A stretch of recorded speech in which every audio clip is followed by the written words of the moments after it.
It ain't the left side or the right side, then it must be the fin side. It ain't the left side. Thank you, Solo D. Welcome to another episode of On the Fin Side here with Kat and Paul. Follow us on Facebook, Twitter, Spreaker, iTunes, YouTube, iHeartRadio, and on Spotify. Be sure to check out our merch store on thefinside.threadless.com. The Dolphins lose 16-14 in their second preseason game in what looked like a snoozer. At the end of the third quarter, it was a 6-6 ball game, nearly 20 penalties by both teams.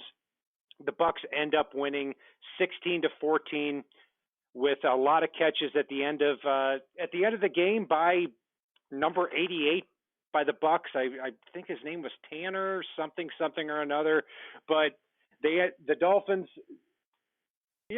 Paul, quite honestly, when you take a look at this game, the big news is that Josh Rosen started this game, and now it's starting to look like a big discussion of whether or not Josh Rosen starts week 1 for the Dolphins. Well, not only did he start the game, he played the entire first half. And, we saw Fitzpatrick play the third quarter. And by play, I use that word loosely. And it looked like Fitzpatrick's already been relegated to that backup role, which, quite frankly, he played like today. So I'm completely okay with Rosen. I'm willing to deal with the bumps and growing pains along the roadway because, honestly, I've liked what I've seen out of him this preseason. Yeah, me too, because when you look at him as a player and as a prospect, because that's really what he is for the Dolphins moving forward, he's 22 years old. When he dropped back tonight, even under intense pressure, he's very smooth getting the ball out, getting the ball from point A to point B. He was 10 for 18 for 102 yards, no touchdowns, no interceptions. But then again, the Dolphins were missing 3 of their top 4 receivers. And, it's another thing is Preston Williams did not have the greatest game tonight. He had 3 drops. So that number of 10 for 18 for Rosen very easily could have been 13 for 18 or a little bit more. Completely. And one thing I just want to point out, too, from what you said before about this game being a snoozer. God, it was such a snoozer that Tampa Bay even had a punt returner appear to have fallen asleep and not come out to receive a punt on this game. I mean, what a mess Tampa Bay's special teams were in this one. Yeah, there was at first it was, I think, 12 men on the field, and then the next time that punt returner didn't even bother to show up. So before that, though, they had 8 and 9, I think, on other punt returns. So they just yeah. Coaches have been fired for less. Yeah. I mean, hey, gosh. So going back to Josh Rosen, even though he did that. A touch, he didn't in the first half register a touchdown. He still moved the ball down the field effectively with a receiving core that only had Kenny Stills as their starting unit. So this was quite interesting here. And Ryan Fitzpatrick, I think Ryan Fitzpatrick too is okay filling that backup role for the time being. But if he does start one game, he will be he'll be the only quarterback in NFL history to start 8 football games, one football team for 8 different organizations. I don't know if that's a record to be proud of or disappointed in or a little mixture of both, to be honest with you here. I mean, the cycle of Ryan Fitzpatrick is just mind-bogglingly amazing to really sit back and examine. I mean, there needs to be a football life on this guy at some point. Yeah, looking at the third string quarterback, Jake Rudock, I'm not sure if he has any life left in him after what happened here tonight. I mean, when it's 6-6 here in the middle of the fourth quarter, he throws a very, very bad interception in the red zone to Jamel Dean, who comes down with the interception. And Jamel Dean could be a superstar in this league. Fourth round pick of the Tampa Bay Bucks, great athlete. He could be somebody to keep an eye out for in a couple of years here. He almost intercepted Rosen before, but Rudock is somebody that's probably not going to be with this team for very much longer. Expect the Dolphins to keep two quarterbacks here. Looking at the running back spot, there was no Kalen Balash tonight. There was no Kenyon Drake. Some late game heroics by Patrick Laird, the undrafted free agent out of California, as well as Kenneth Farrow. But earlier in the game, Myles Gaskin, as well as Mark Walton, did not have a lot of success, but also did not have a lot of running room earlier in the game either. No, and I mean, for me, looking at it, I really liked what I saw out of both Laird and Farrow late. So much so that for our 53, I actually slid Laird in place of Gaskins, which I'm high on him, but it's close. Yeah, if that's the case, then we are in agreement on our running backs, because I think Laird is somebody who looks at the hole, sees the hole, and hits the hole. And this is also a player, too, that caught, I think, 96 passes over the last 2 years at California. It understands how to run routes. You can just tell when you look at his eyes, when he gets the ball, that he gets it. And I can't say the same right now for Myles Gaskin, even though Gaskin was one of the most productive running backs in college football history. So, yeah, I'm right there with you as far as that. So looking at the wide receiver position, Preston Williams had a pretty rough night tonight. I mean, overall, he had 3 drops. They were tight, contested drops. There's no doubt about that. He also drew a penalty as well, but you can see that the talent is there, and the team has to feel that Preston Williams is going to be a player that's going to be on the team this year, because he was returning punts, he was returning kicks, and in training camp, the word is that he was playing special teams too. There should be no doubt that Preston Williams is going to make this 53-man roster. So, Paul, do you still have 6 wide receivers making your roster? And if that's the case, who is that 6th guy? So I really did like what I saw at Isaiah Ford tonight. Blacknall had a decent play. And I still do like Trent Irwin, but I've only got Miami keeping 5 at this point. And so all 3 of those guys are missing my roster by a hair. Yeah, I'm right there with you. I mean, I'm going to go with 5 wide receivers, with Preston Williams being that 5th guy. Yeah, I mean, I can't see anything that Alan Hearns has done, or from what I've heard of in camp, to justify him being on the roster. Trenton Irwin, I think, is going to be on the practice squad. They're cross-training him at wide receiver, at returner. He's somebody that I think you can call up pretty quickly, and he might be able to make an impact. Isaiah Ford, I like a lot, but I just don't see where he fits at this point, because he was returning some kicks last week. They were trying him out at that spot. He had an opportunity early in the game where the Dolphins, on a 4th and 2, could have gone up. It would have been a tough catch for him to make, to go down low from that Josh Rosen pass, but he didn't quite come up with it. It wasn't a drop by any means, but that's a play at this point in the preseason. If you're Isaiah Ford and you're 3rd year on the team, that's a play that you have to make. So it'll be fascinating to see who makes the team and who makes the practice squad.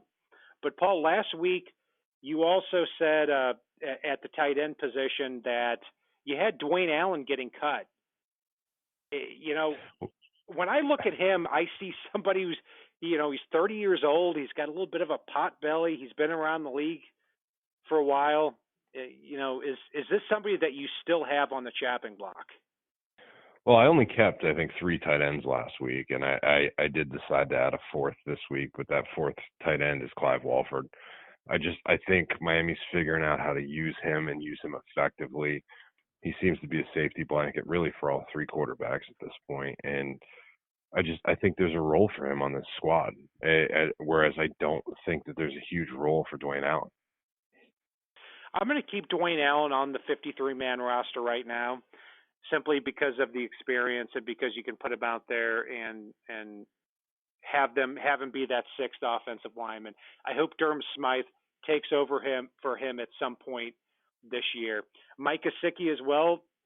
We've talked about it in the past, Paul. This is not a tight end. This is a wide receiver. And the Dolphins' new regime seems to be understanding a little bit more that this is somebody who needs to be flexed out 70-80% of the time. Completely. And I just want to go back to what you said about Durham Smythe. I think he could take over for Dwayne Allen now.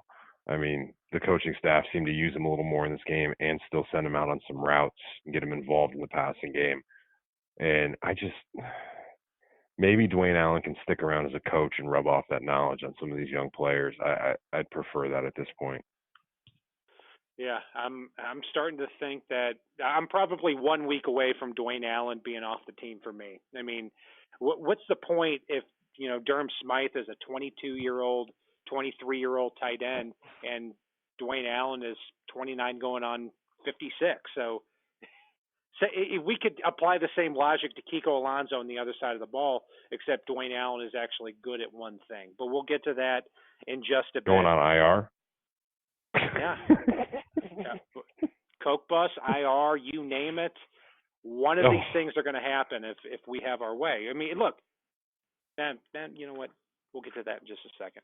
But on the offensive line, it was good to see Laramie Tunsil actually out there in pads playing that left tackle spot because, it's been brutal with anything in the backup role of Laramie Tunsil left tackle and Jesse Davis at right tackle. I mean, Jesse Davis is a very good drive blocker, can play right tackle, can play right guard. He's going to be at least decent at one of those two spots.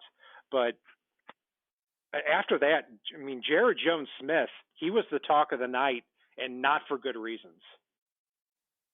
Yeah, I pretty much think Jared Jones-Smith should have just been standing out there spinning a sign like he was outside a cell phone store that said free sacks this way and occasionally pointed into the backfield. I mean, when you have two guys coming at you, block at least one of them. If you block one of them, I'm going to give you a little bit of a gimme on that. I'm not going to point a finger. But if you just kind of stand there and go, go ahead. Like there wasn't a move in either direction.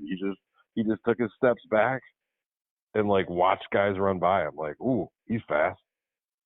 Ooh, yeah, it's a shame too because Jared Jones-Smith is somebody who has great size. He has long arms.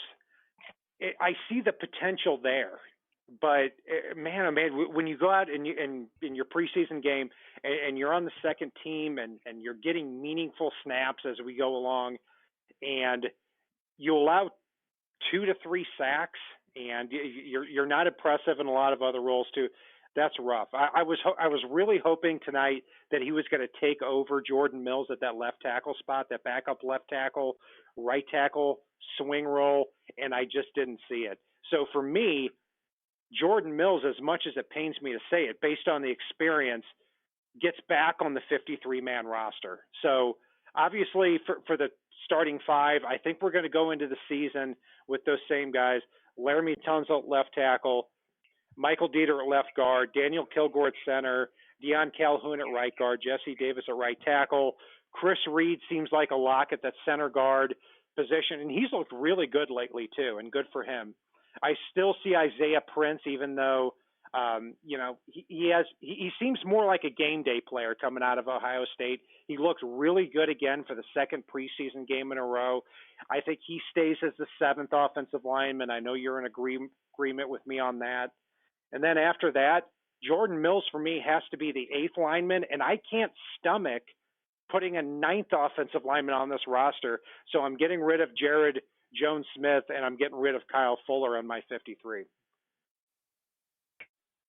Yeah, I don't really have any changes for my 53 right now. I think the odd man out that I've got is Sterup, who I think if a better option comes available on cut day, then we may see Sterup get changed out, but that's not how we're doing this exercise.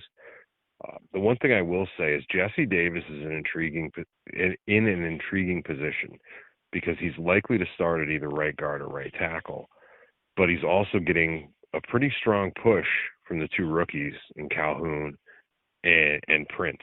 So there's the intriguing possibility that Miami's right side of the line may be a bunch of rookie starters in Prince and Calhoun. But again, it's a little early to make that call as well. See, I think that Isaiah Prince is somebody long term that we can project if he plays the way that he has in the last two preseason games. That I think this is a guy that's really going to take it to the next level in the upcoming years. He's probably not in the discussion right now for the right tackle spot because the coaching staff is really working on him.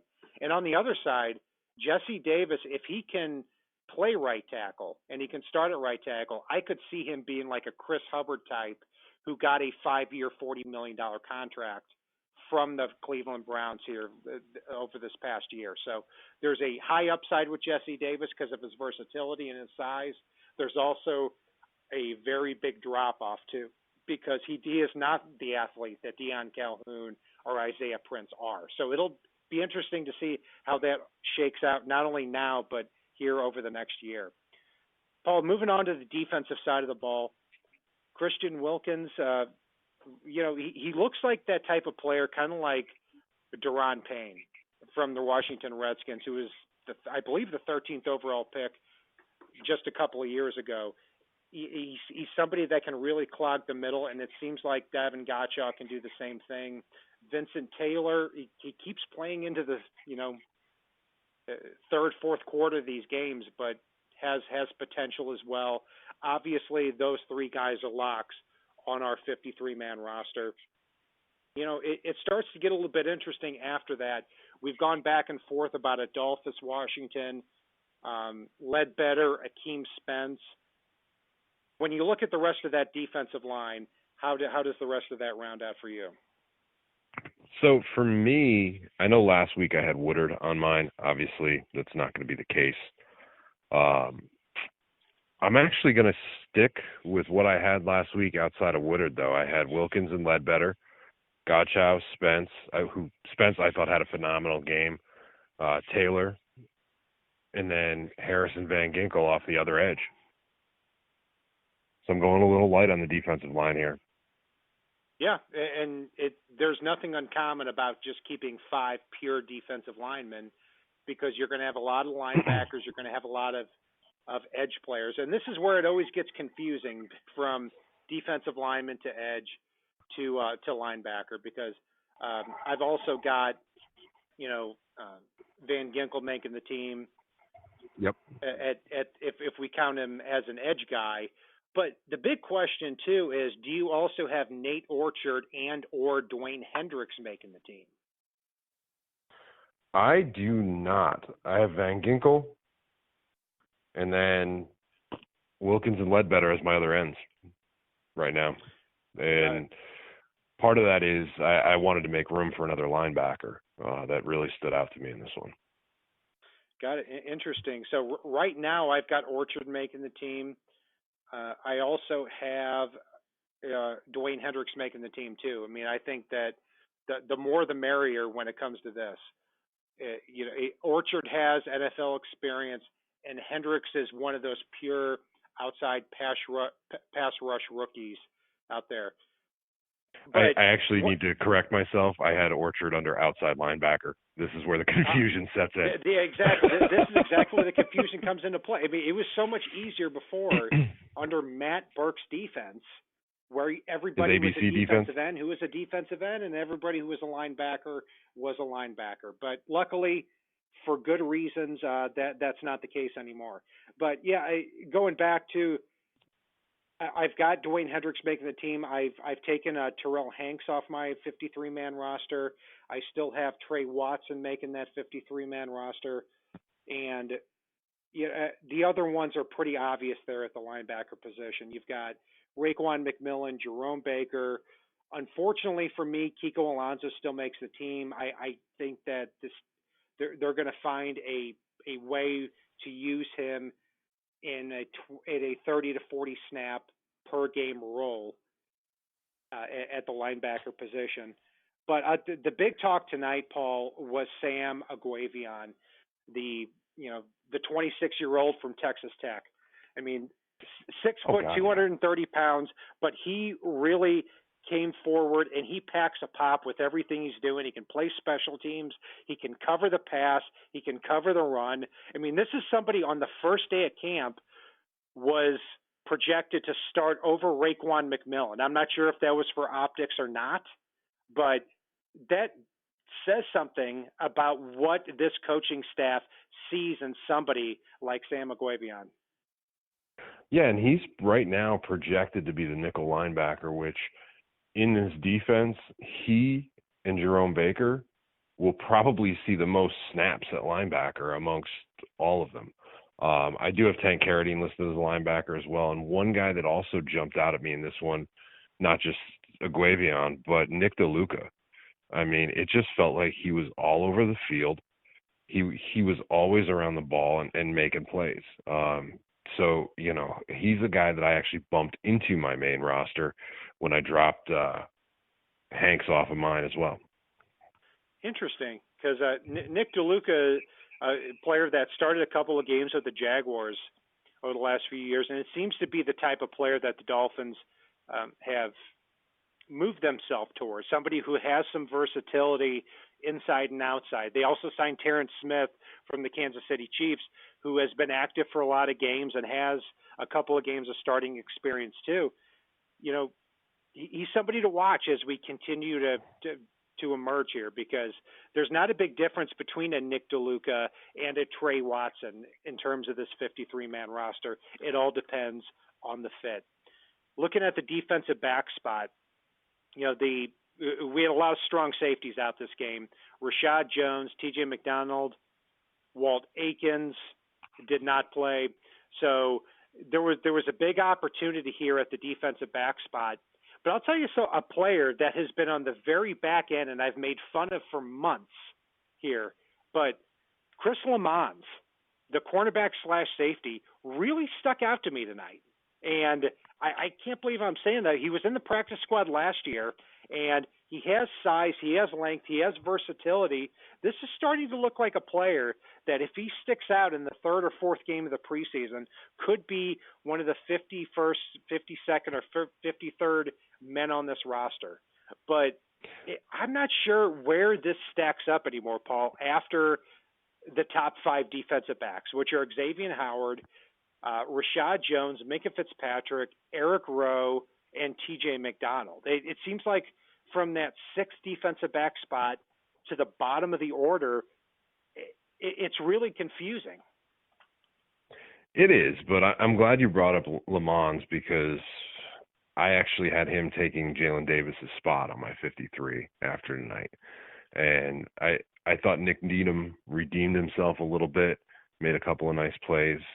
And Needham is still on the outside looking in for me, but he's a little bit closer and might be an excellent practice squad candidate. But I thought Lamons took a big step in earning a spot on the 53 tonight. Yeah, he certainly did. I still have him not making the roster. Maybe he gets back on the practice squad again. I have Cornell Armstrong making the team, because it just seems a little bit too odd to me that he was a core special teams player last year. And I look at him as a player that may not have as much to prove on this roster as other people. I could be wrong on that, but I still have him making the 53-man roster. Jamal Wiltz, just based on default and the familiarity with this scheme, I have him making the roster too. And the last spot, man, it's going to be interesting. I've got Montre Hardage making the roster as that free safety. But it could be Maurice Smith. It could be a lot of other people in that defensive back spot. Yeah, for me, I'll just run down what I've got. I've got Eric Rowe, Minkah Fitzpatrick, Cornell Armstrong, Bobby McCain, Walt Aikens, Rashad Jones, TJ McDonald, Xavier Howard, Jamal Wiltz, and Lamons making mine at the defensive back spots. Yeah, I've got Walt Aikens too making that. That to me at this point is a given. So yeah, I've got Jamal Wiltz, I've got Cornell Armstrong, I've got Montre Hardage. I don't have Jalen Davis making the team either. I just don't think he has the size, the physicality, and he hasn't proven enough. And that breaks my heart to say, because I thought this was a player that was going to really emerge on this roster, but reports coming out of training camp don't have him playing very well. They don't have him in a spot. And unfortunately, it does not look at this point like Jalen Davis is going to make that 53-man roster, which is a shame going back to the final game, because 15 snaps, 2 passes deflected, a forced fumble, a sack. It looked like a player that should have been really playing at a higher level and been on the active roster throughout the season. Special teams-wise, Jason Sanders, 18 for 20 last year on field goals. And Matt Hawk looked like, that Jekyll and Hyde. He's always been that Jekyll and Hyde type of punter. He looked like the really good punter here tonight, the one that we saw in the Jets game last year. Yeah, but that probably means in the third preseason game he's going to shank 2 5-yard punts. I mean, hope I'm wrong, but hopefully he's gotten past his little heebie-jeebie hauntings he had previously. But I still wish they had kept Stone around to challenge a little bit and see what we had. Yeah, I'm still looking out for which Patriots punter is going to get cut here at the end of preseason, whether that's Jake Bailey, whether that's Ryan Allen. So, we'll see on that, because Matt Hawk was not one of the better punters in the league last year. I thought he would be a better prospect and a better player by this point, but he most certainly is not. So that will do it for our breakdown of the Dolphins' 53-man roster and the Dolphins' preseason game, where they go down 16-14 to the Tampa Bay Buccaneers here in Tampa Bay. And you can follow us on Facebook, Twitter, Spreaker, iTunes, YouTube, iHeartRadio, and on Spotify. And if it's not on the right side and it's not on the left side, it is on the fin side. Solo D, take us home. It ain't the left side or the right side, and it must be the fin side. Inside. It ain't the left side or the right side, and it must be the fin side. Listen, Dolphins fans across the land all tuning in to see what